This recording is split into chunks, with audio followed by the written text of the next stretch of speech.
Geronimo Stilton, Rumble in the Jungle, read by Hosea Tong Ho. Hello, dear rodent friends. Allow me to introduce myself. My name is Stilton, Geronimo Stilton. I'm so sorry to introduce myself in such a rude way. I'm usually a calm and peaceful rodent with a calm and peaceful desk job in a calm and peaceful office in New Mouse City, the capital of Mouse Island. You're probably wondering why such a calm and peaceful rodent is holding on for dear life as his speeding all-terrain vehicle zooms through a Brazilian rainforest. Actually, I'm asking myself the same thing. For the love of all things cheesy, what am I doing? The rainforest is full of dangerous animals. I'm surrounded by untamed nature. What was I thinking? As you might have guessed, I'm in the middle of another one of my incredible adventures. It started on an evening like any other evening. It was a peaceful evening, and I was relaxing at home. I was sprawled out on my favorite porch chair next to the fireplace, sipping a cup of hot chocolate. I put on my cozy slippers and the new yellow robe my Aunt Sweetfur had given to me. I was listening to classical music and checking my email on my computer. Suddenly, a new message popped up on the screen. Who could it be from? When I opened the email, a photo of a tropical rainforest appeared. In the picture, I saw a ferocious-looking snake, an alligator, and a hungry-looking piranha. Yikes! How scary! There was a message attached to the photo. A second later, the doorbell rang. Ding dong, ding dong. I jumped out of my chair, choking on my hot chocolate. In the process, I spilled the hot chocolate everywhere, staining my new robe. If that wasn't enough, my eyeglasses slipped off my snout. For the love of cheese, I couldn't see a thing. I heard a voice on the other side of the door shout, Geronimo! Are you ready, Cheesebrain? I staggered towards the door, stumbling around in a total fog. Then I tripped on the rug, did a triple somersault, and landed headfirst in my little red Hannibal's glass bowl. The door bursted open, and someone almost ran me over. Are you ready, Cheesehead? The mouse snouted at me. I wanted to ask, ready for what? But instead, it came out as glub. Someone grabbed the bowl, and I heard him say, You really are Cheesehead, Geronimo. The mouse pulled the bowl out of my head, and I spit out the water. Then I stumbled around looking for my spare pair of glasses. After I found them, I quickly checked to see if Hannibal was okay. When I was sure my little fish was swimming happily in his bowl again, I turned to see who had caused the trouble. A mouse as massive as a wardrobe and as muscular as a bodybuilder stood in front of me. He was grinning like a rodent who had just heard the funniest joke. He wore mirrored sunglasses, but I recognized him immediately. It was my friend, Bruce Hyena. Do you know him? He's the most adventurous mouse on Mouse Island. There's even an entire page in the Encyclopedia of Adventure dedicated to him. Bruce smiled brightly. Hey, Cheese Puff, are you ready? He asked. Huh? Ready for what? I stammered. There's no time to explain, Bruce said hurriedly. You'll figure it out eventually. Now, enough talk. Let's get busy. As quick as lightning, he turned to my computer, clicked on the email icon, typed in my password. How did he know it? That's supposed to be top secret, and went into my inbox. He pointed to the message with the photo of the snake, the piranha, and the alligator. Did you see this email? He asked. Are you ready? I don't know what I'm supposed to be ready for, I exclaimed in frustration. And how did you get into my email? Easy cheesy, Bruce said with a chuckle. I know your password, Cheesehead, but that's supposed to be top secret, I practically shouted. He waved his cell phone under my snout. The other day, I accidentally, almost accidentally, filmed you as you were typing the password. So now I know it. Your password is cheese. Sorry to say it. Cheesehead, but that's an extremely easy one. You really should choose something a bit more difficult. Don't you know anything about internet security? But I I started to reply, but Bruce cut me off. "No time for chit-chat," he said as he logged into my personal Mousebook page, using my secret password again. He typed furiously for a few seconds, and when I looked at the screen, he had deleted everything I had ever posted. "You erased everything?" I exclaimed. I was so exasperated and upset that I passed out from the shock. I came to because someone threw a pail of cold water on my snout. I opened my eyes and saw him again. It wasn't a nightmare. Bruce was still landing in the middle of my living room. "Aren't you going to thank me?" he asked. "Aren't you happy I deleted your Mousebook page? I did it for your own good, Cheesehead." "My own good?" I asked, perplexed. "Don't look at me like that, Cheesehead," Bruce said. "Your Mousebook page was boring. All of your photos show a mouse in elegant jackets with starched shirts and stuffy ties. You're always sitting in a boring office, and you only post about boring things like books and antiques, cheese rinds. Boring." It was like any other Mousebook page. But I began to protest, but Bruce cut me off again. "Don't worry, Cheesehead," he said with a wild smile. "I have the solution. I'm going to replace your boring old photos with some incredible action shots. Your Mousebook page will be awesome instead of boring, and you'll be the most awesome mouse ever." "But I am a boring mouse," I exclaimed. "We've known each other for such a long time, Bruce. You already know I'm a boring and intellectual. I'm a shy rodent who loves a quiet life. I'm not very adventurous, or very awesome, or even a little bit awesome. I'm just a shy, very frightened mouse." Bruce slapped his paw on my shoulder so hard I winced. "Don't worry, Cheesehead. I'll take care of that," he said. "You'll see. Soon your Mousebook page will be full of extremely adventurous photos." Then he grabbed the phone. "Hi, is that you?" he asked. "Yeah, it's me. She's there too. Is everything ready?" "Great." He said to be picked up. "What are you talking about? He's not going to refuse. I just erased his Mousebook page, and I'm holding all his archived emails hostage. Keep the helicopter's motor warm, the snake's anti-venom cold, and prepare his last will and testament. In other words, keep everything ready. See you later." He hung up and smiled at me. Know who I was talking to? It was an extremely loud noise, like a helicopter flying over my house, drowned out his words. In fact, it was actually a helicopter.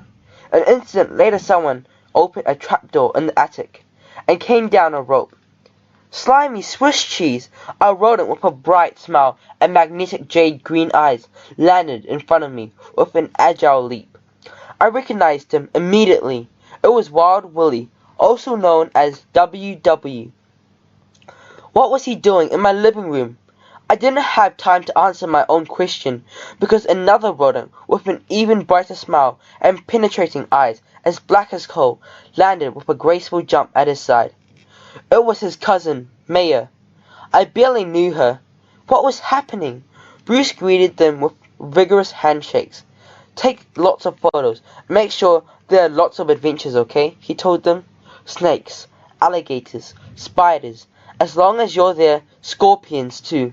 They always make for a good show." "You can count on it," Wild Willie answered as he gave Bruce one of his super intense looks. "Don't worry. By the time he gets back, this rookie will have the most adventurous photos on Mousebook. There will be photos that will make every mouse wildly jealous. Well, if he comes back alive, that is." Before I could squeak at a response, Wild Willie, Maya, and Bruce tied my belt to a strange contraption, and in an instant I was pulled up into the air like a bag of cheese puffs. I zipped up through the attic window, over my roof, and up to a helicopter. As I was hoisted aboard, Bruce shouted to me from below, "You'll see, Cheesehead. You'll have lots of fun. A trip in the most adventurous country in the world awaits. You're going to Brazil, and you'll come back with the most amazing photos ever." "Why aren't you coming with us?" I shouted back with a stammer. "I can't," he replied in a booming voice. "I'm competing in the parachuting world championship. Wild Willie and Maya will take care of you. Relax. You're in good hands. And remember, Cheesehead, when they take your picture, smile." The helicopter whirled toward the airport at a warp speed. We boarded a large plane headed to non-stop to Brazil. It was a very long trip. You probably know Brazil is located in South America, but you probably don't know how far it is from New Mouse City. Let me tell you, it's really, really far. Wild Willie sat on my right, and Maya was on my left. As the plane took off, Wild Willie opened a tourist guide to Brazil and began to read. "Hey, rookie," he said, "did you know that Brasilia is Brazil's capital? It's very modern. It didn't even exist before 1956, when it was built. And it officially became the capital of Brazil in 1960. If you look down on the city from above, it's shaped like an aeroplane." I tried to make an intelligent remark, but Wild Willie continued without pausing. "You know, rookie, in just a few days, Rio de Janeiro will host the most famous carnival in the world." "That's awesome," Maya exclaimed. "It's impossible to get bored in Brazil. The country is rich in man-made and natural wonders. We will tour the Iguazu Falls and the Amazon rainforest and even the Pantanal. That's a tropical wetland that hosts lots of different plants and animals. There are snakes, spiders, alligators, and even piranhas." "Snakes, spiders, alligators, and even piranhas?" I asked. I was beginning to panic. "I want to go home." Wild Willie pretended he didn't hear me. After a while, did you know that Brazil was full of hazindas, and my eyelids became heavier and heavier, where livestock were raised and continued chattering bananas, papayas. Did you know there are a lot of indigenous people living in Brazil, including my friends Bororo and Anis Fazenda? He went on and on. Excited yet? May, on the other hand, was trying to teach me Portuguese, a language spoken in Brazil. But I wasn't listening anymore. I slept and closed my eyes by the drone of the plane's motor. I was awakened by female mouse's voice, speaking in an unfamiliar language. "Bem-vindo ao Brazil, senor." It was the flight attendant. When she realized I didn't understand, she used hand gestures to tell me to get off the plane. We had landed in Brazil. I looked around and realized I was alone. "Wild Willie, Maya," I shouted, panicking. "Where are you?" I wanted to ask them if she had seen them leave, but I didn't know the language. Why, oh why hadn't I learned Portuguese? Maya had tried to teach me it during the flight, but I had fallen asleep like a fool. Why, oh why hadn't I forced myself to stay awake? The flight attendant kept staring at me. As I got off the plane, I went out into the airport and looked around, hoping to find Maya and Wild Willie in the crowd.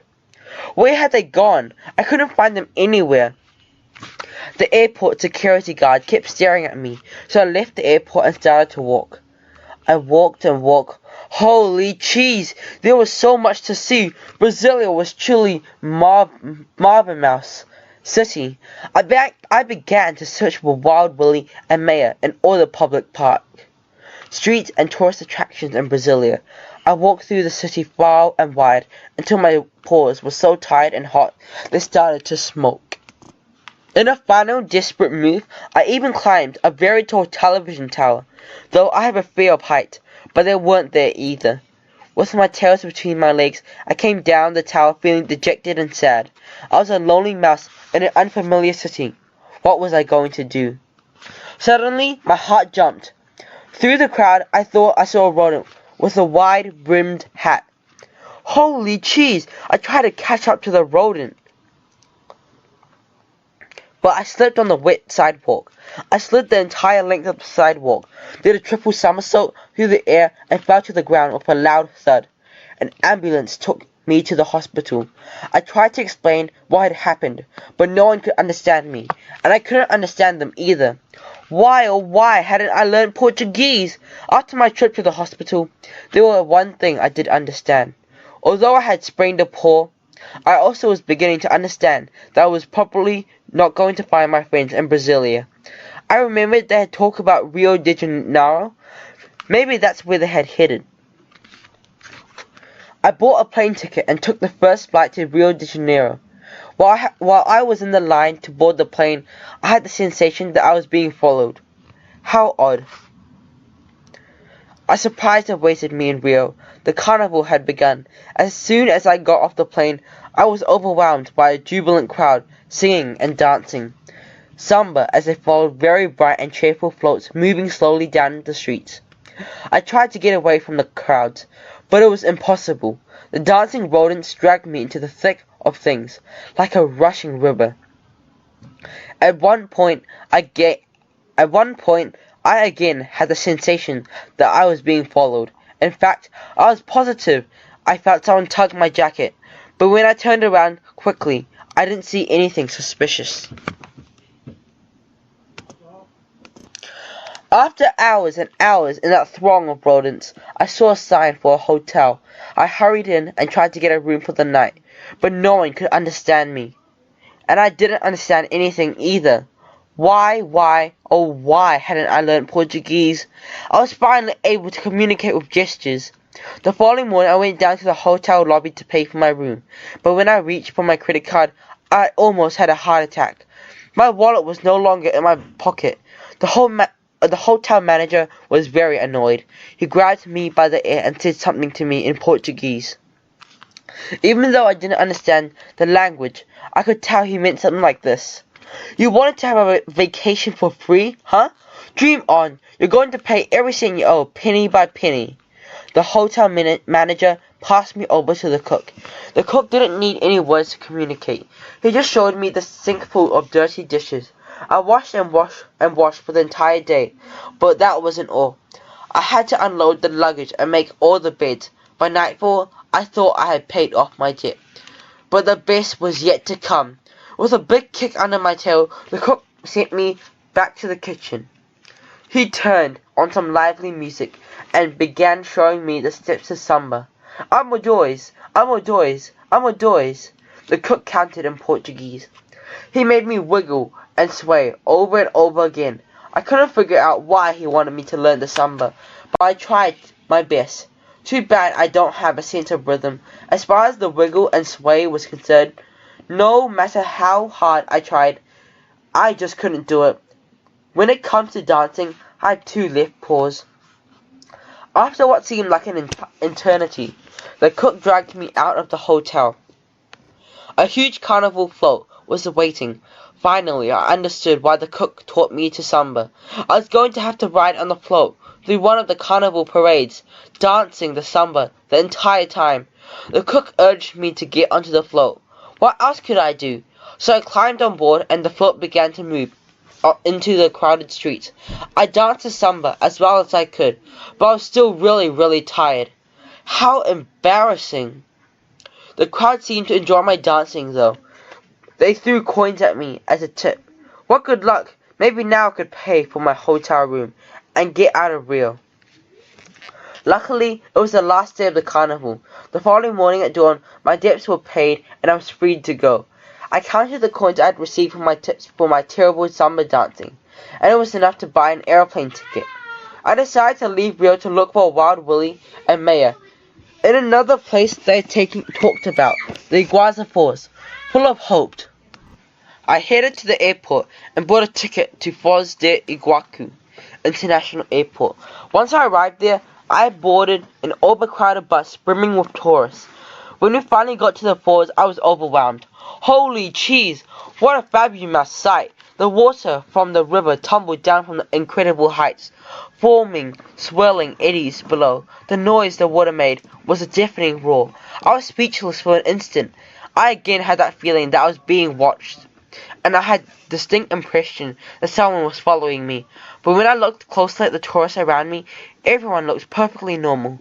Was the cheese slipping off my cracker?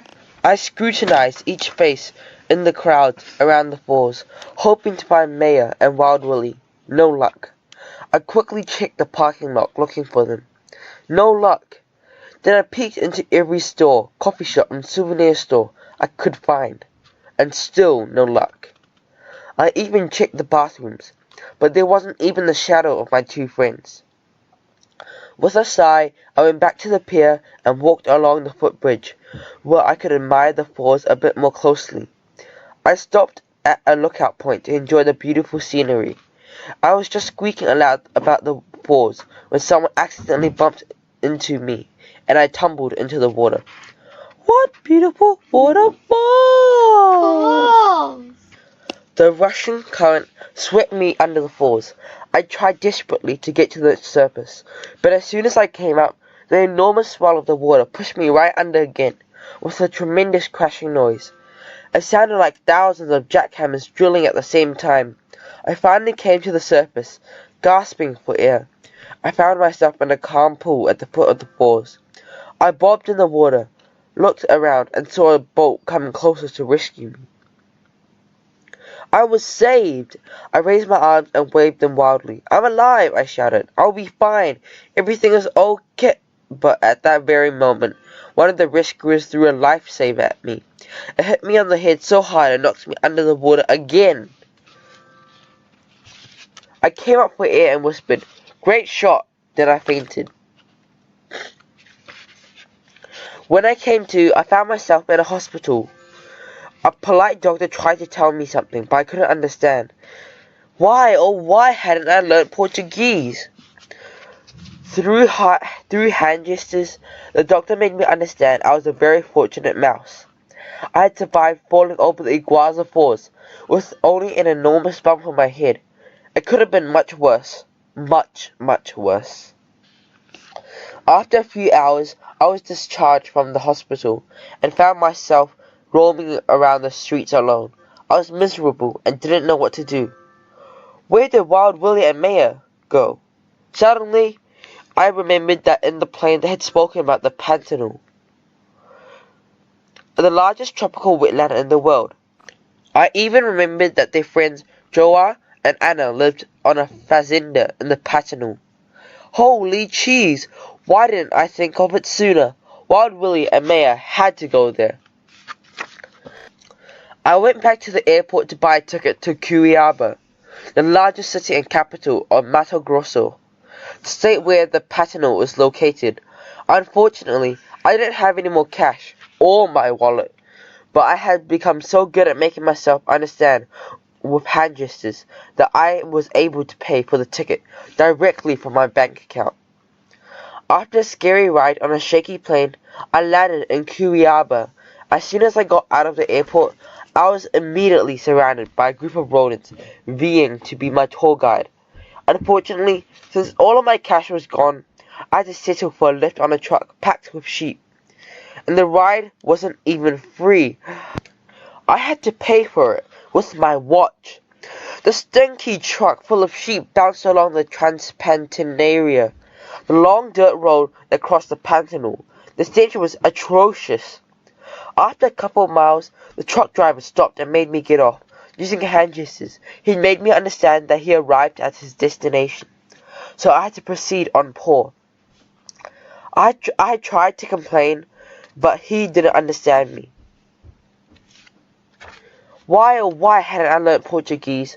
So I began walking as the sun set on the highway. I had been walking an hour or so, and I was losing hope of ever finding the fazenda, when I saw a rodent on a horse riding towards me. He was tall and strong, with shiny fur and eyes that sparkled. I sputtered out some words, trying to make myself understood. "My name is Stilton, Geronimo Stilton," I squeaked.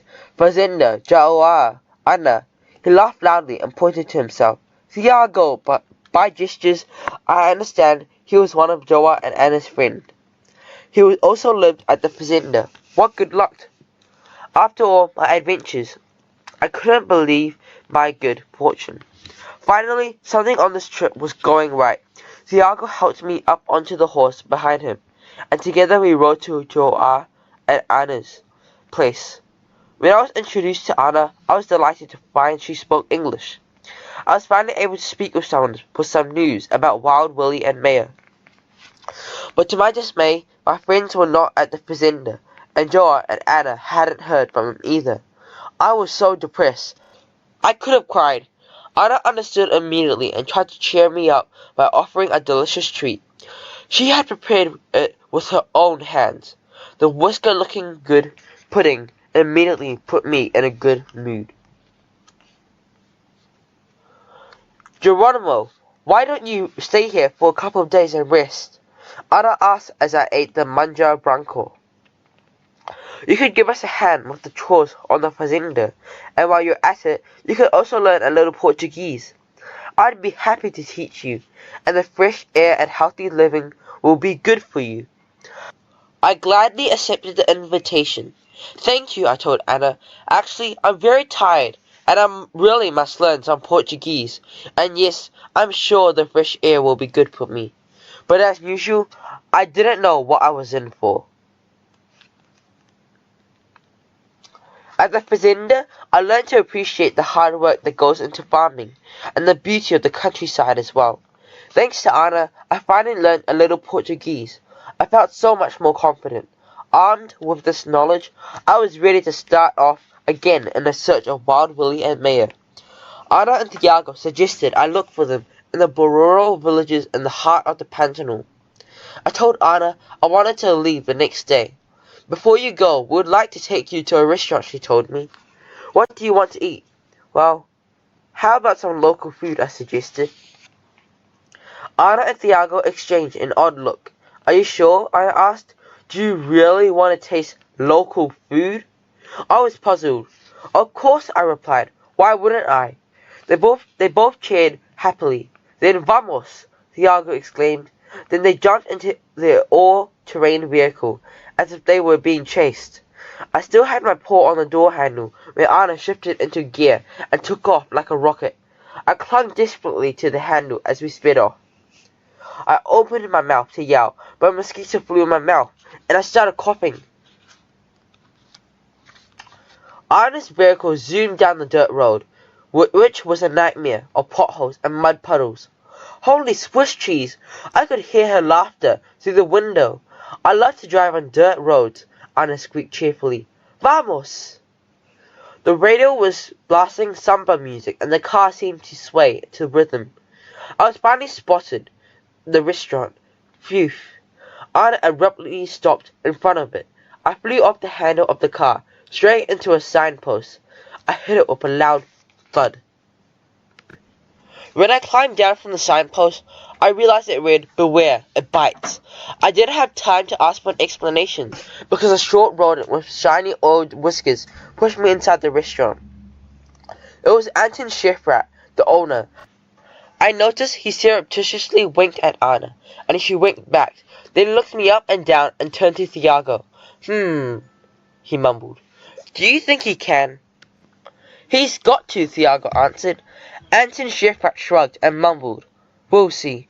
He shimmied to the kitchen to the rhythm of the samba beat playing on the radio, and returned with a steaming dish in one hand, and a strange entree in the other. What did you bring me? I asked curiously. Be quiet and eat, he ordered. So I began eating as the three of them stared at me. I felt very embarrassed. Why are you staring at me? I asked. What am I eating? Anton just grinned. Yummy, not bad, I said, as I finished eating and licked my whiskers. In fact, it was really good. So tell me, what did I eat? The first dish was piranha soup, Anton said with another grin, and the second one was alligator tail. I was about to faint. I didn't have a chance, though. Before you leave, we absolutely must take a keepsake photo, my friends exclaimed excitedly as they pushed me out of the restaurant. They dragged me to a shop next door. It was long and narrow, with lots of glass display cases along its walls. I thought it was an odd place, because even though it was a store, I couldn't figure out what it sold. The owner, a small and skinny rodent who was constantly laughing, came to meet us. He started a long explanation in Portuguese. He spoke very fast, so I couldn't understand a thing. At the end, he began giggling and repeating one word. G-boy, G-boy, G-boy. Then he stretched out a hand in one of the display cases and took out a huge snake. It was the longest snake I had ever seen. Frozen feta, so that was a jiboya. He placed it around my neck like a scarf, as everyone talked all at once, very excitedly and happily. Then he pulled out a camera and took my photo. I turned as pale as a slice of mozzarella. "How do you say I'm about to faint in Portuguese?" I asked Anna. Finally, after taking about 1,000,000 photos, they freed me from the snake. The following day at dawn, the time came for me to leave and continue the search for Wild Willie and Maya. Thiago and Anna explained how to get to the Burro village deep in the Pantanal. Then they pointed to it on my map. It looked very simple and straightforward. It wasn't too far from where we were. I figured I could walk there in only a few hours. I said my thanks and farewells to my friends. "Geronimo, are you sure you'll be able to find the road to the village?" Anna asked with a serious face. "Of course," I replied. "I'll be there before nightfall." "But are you sure you won't get lost?" Thiago answered. "The rainy season has just ended, and some parts may still be under water. You might get confused." "Of course I won't get lost," I replied. "I have the map you gave me. It looks very simple." They shook their heads. "Well, just be sure not to be in the Pantanal after sunset," Anna warned. "It's dangerous." "I won't get lost," I replied confidently.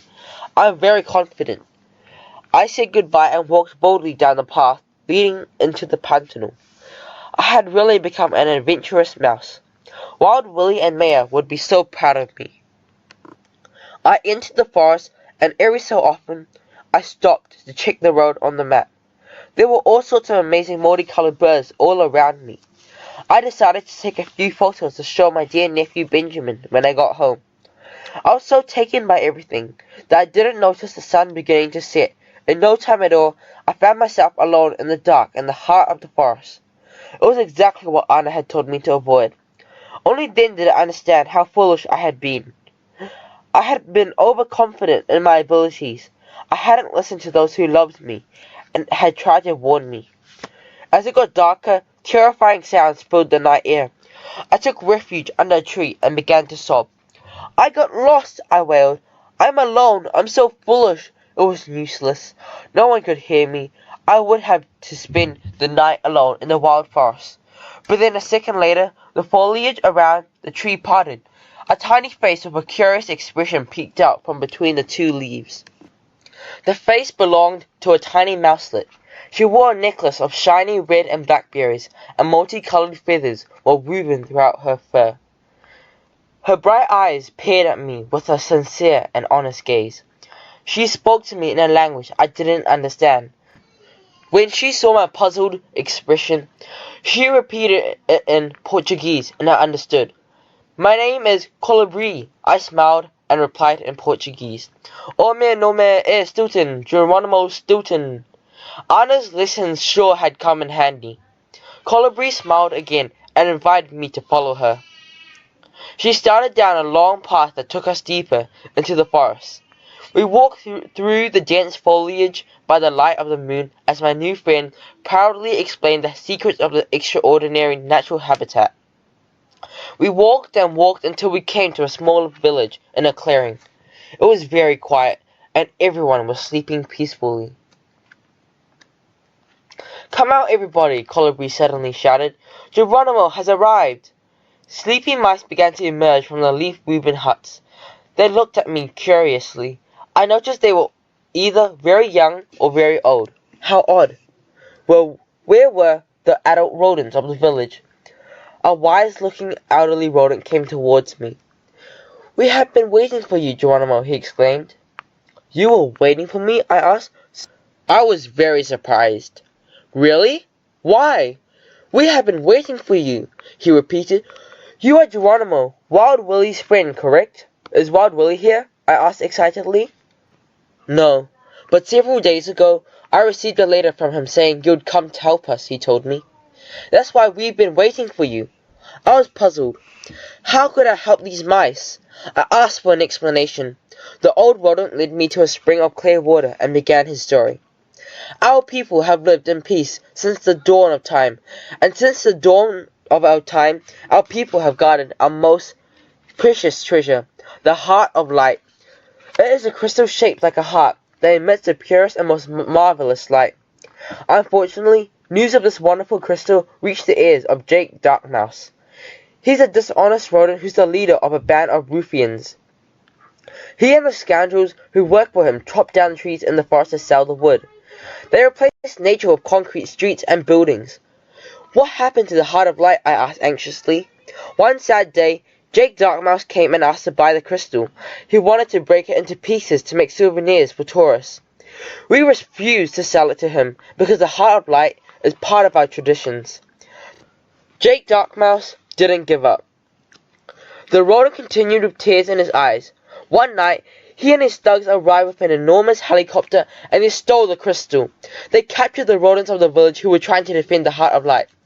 Darkmouse now keeps them as prisoners, forcing them to cut down trees. How terrible, I exclaimed. Now I understand why your village is made up of only older mice and very young mouselet. He nodded and then continued his story. A few weeks ago, I wrote a letter to my old friend, Wild Willie, and asked him for his help. He came to our defense several times before, when we were faced with injustice. He replied and told me he would send you, a mouse named Geronimo. He looked at me carefully. You must be a mouse who's very strong, very cunning, very courageous, and also very adventurous. Jake Darkmouse and his hench mice are very, very bad rodents. I tried to correct my new friend. I hate to disappoint you, but I'm neither strong nor cunning, I told him sheepishly. And I'm not at all adventurous. Most of all, I'm not courageous. In fact, I'm a real scaredy mouse.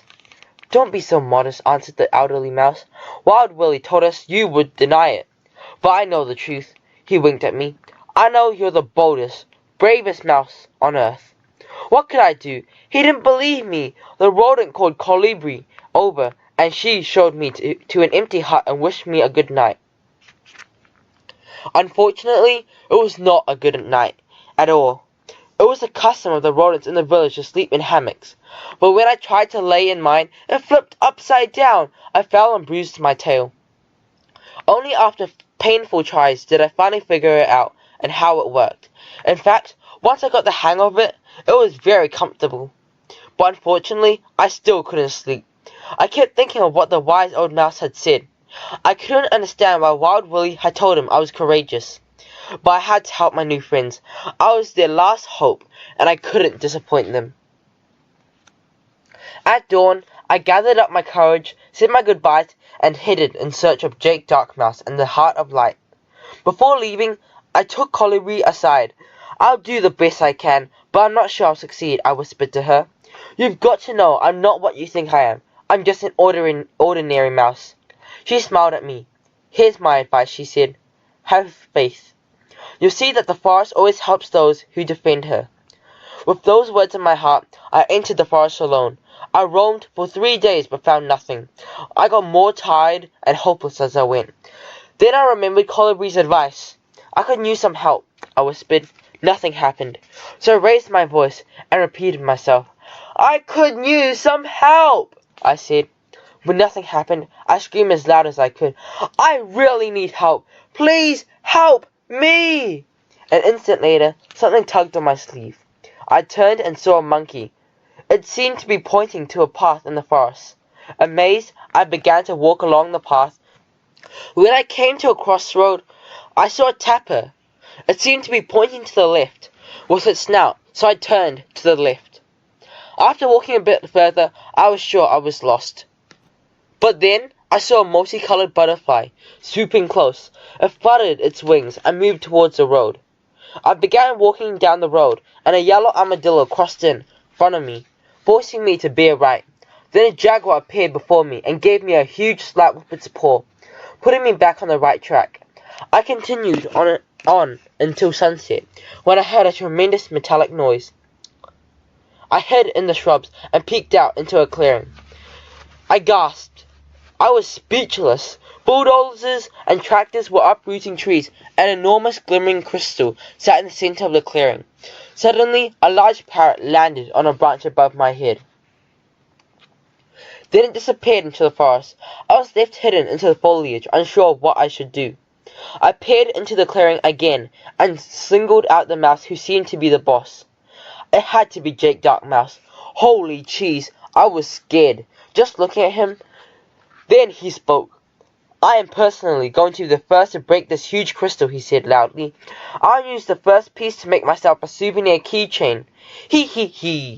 He grabbed a huge hammer. Go boss, go boss, go boss, everyone around him chanted. He wound up and was about to take a huge swing with the hammer. I had to do something. I had to defend the Heart of Light, no matter what. I put my fears aside, jumped out of the bush and ran towards the crystal, throwing myself on top of it. You'll have to get through me to get to this crystal, I cried. I closed my eyes and waited. Suddenly I heard a deep voice. Everyone, stop, the voice shouted. My eyes flew open. I knew that squeak. It was Wild Willie. My sister Thea and my dear cousin Trap and my dear little nephew Benjamin. Obviously, Bruce was there as well. He gave me his usual crushing bear hug. Welcome home, Cheesehead, he exclaimed. Wild Willie and Bruce exchanged a knowing glance. Incredible, Bruce said as he smoothed his whiskers. The greenhorn came back alive. Go figure. I was proud of myself. If you only knew all the adventures I lived through, I told Bruce, they were extremely adventurous. You wouldn't believe me if I told you. Unfortunately, I didn't even have a single photo. Bruce winked at me. Don't worry about that, Cheesehead, he said. Here are the photos. But who took them? I exclaimed. I was alone the entire time. Bruce knocked playfully on my head. Hello, is anybody there? He asked. Haven't you figured it out yet? You were never alone. Maya and Wild Willie were with you all along. I was stunned. Had all my adventures been organized by my friends? But I mean, I stammered. Bruce knocked on my head again. Knock, knock. Anybody there? He asked. We abandoned you on purpose so you could survive all on your own. You danced the samba, lived through the falls, ate piranha soup, and had a huge snake around your neck. Aren't you at least a tiny bit grateful? Wild Willie chuckled as he stroked his whiskers. With all that effort we put in, of course you should be thankful. A rookie like you could never have gotten such a beautiful adventure photos all by himself. If I hadn't taken your war, Bruce cut him off with a sharp elbow to the ribs. Shh, Maya scolded at him. Suddenly, everything was clear to me. You took my wallet and left me stranded in a foreign country, I shouted. How could you do this to me? Some friends you are. Bruce slapped me on the shoulder. Yup, Cheesehead, that's right, he said with a chuckle, and that makes us some of the best friends you'll ever have. We worked hard to make sure your challenges would be more exciting. Maya opened her laptop and turned the screen towards me. Check it out, Geronimo, she said. Your new mousebook page is up. The site appeared on the screen, full of the adventurous photos of me that my friends had taken during my trip. I also saw the comments that were beginning to pour in all over Mouse Island. They were from friends and relatives, and from rodents who had read my books. Congratulations, Geronimo. Well done, G. I didn't know that you could be so courageous, Geronimo. And you're really an adventurous mouse, Geronimo. A little while later, my cell phone began to ring. My friends were all calling to compliment me on my incredible adventure. I turned to my travel companions. Thank you for all you have done for me, I said sincerely. I know you did it with the best intentions in the world, even if at the moment I didn't understand it. The result is amazing. My new mousebook page is so much more exciting and bold than my boring old one. And thanks to all of you, I've discovered a wonderful country and made fabulous new friends. This trip is a trip that I'll never forget.